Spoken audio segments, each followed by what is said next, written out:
लेकिन अगर कोई जमात में पढ़ता है इशा और जमात में पढ़ता है फजर, तो उसको सारी शब का जो अजर और सवाब है वो मिल गया। शाह जी ये फरमाइए कि जब हम कहते हैं कि शब कदर मिल गई, फजीलत पे या कदर में बाद में बात करते हैं, ये जो मिल जाना है शब का, इससे क्या मुराद होता है, क्या मिल जाता है? बिस्मिल्लाहिर्रहमानिर्रहीम। यकीनन जो अब हदीस सुना रहे थे अभी, मन सल्लल इशा फी जमाअतिन फकअन्नमा कामा निस्फल लैल, कि नबी वसल्लम का अपना फरमान अक़दस है, वो रावी हैं उस्मान गनी रज़ी अल्लाह तआला अन्हु के आका फरमाते हैं कि जिसने नमाज इशा बा जमात अदा की, गोया उसने निस्फ शब क़याम कर लिया। और जिसने साथ फरमाया मन सल्लल फजर फी जमाअतिन, और जिसने जमात के साथ आकर फजर पढ़ ली, फकअन्नमा कामा अल-लैल कुल्लहु, गोया उसने पूरी रात ही क़याम कर लिया।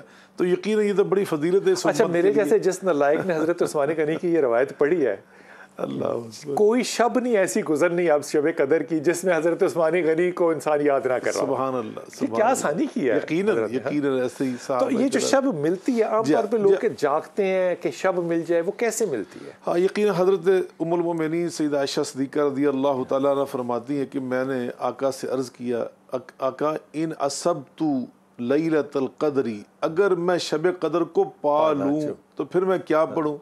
तो आप फरमाया अल्लाह इन्नका अफ़ुव्वुन तुहिब्बुल अफ़्व फ़अफ़ु अन्नी, ये पढ़ना अल्लाह आप माफ़ी देने वाले, माफ़ी को पसंद करने वाले, माफ़ करने वाले, मुझे भी माफ़ कर दें।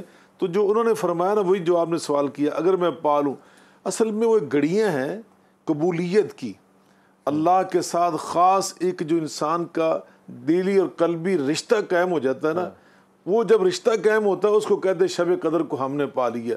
यकीनन चूँकि ये 5 रातें हैं, नबी पाक सल्लल्लाहु अलैहि वसल्लम फरमाया कि फल तमिसुहा फिल अशल अवाखिरी फिल वितरी, फरमाया रमज़ान के जो आखिरी 10 दिनों की ताक रातें, इनमें इस शब कदर को तलाश किया करो।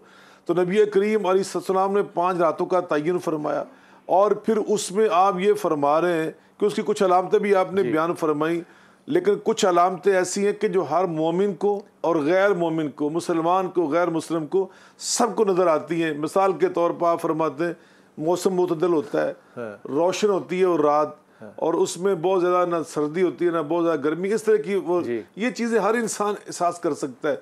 लेकिन एक ऐसी कैफियत है कि जो सिर्फ मोमिन बंदा ही पा सकता है, और वो क्या है कि दिल का खुशू, दिल की तवज्जो, दिल की अनाबत, दिल की रिक्कत, दिल की तवज्जो। बाज़ औक़ात इंसान खुद महसूस कर रहा है कि मेरे रोंगटे खड़े हो चुके हैं, मेरे दिल में नरमी पैदा हो चुकी है, आंखों में नमी आ रही है, आंसू आ रहे हैं, अल्लाह की मोहब्बत जागज़ी हो जाती है। इंसान उस वक़्त अब्दुन ज़ाहिबुन अन नफ्सिही, ये जो इमोशन है ना शायद ये एक्सप्लेन करना बड़ा मुश्किल है, बड़ा मुश्किल है कि इस जज्बे को, क्योंकि ये जो कैफियत है, ये मैं उस वक़्त फरिश्ते, हदीस में आता है, मुसाफा कर रहे होते हैं, जिब्राइल का लम्स होता है, तो रोंगटे खड़े होते हैं इंसान के।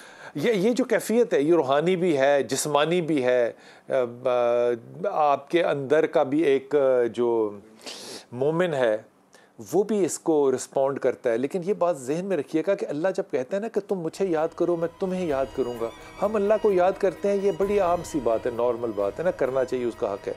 लेकिन वो कैफियत कोई मोमिन कैसे फील करता है जब अल्लाह उसको याद कर रहा होता है।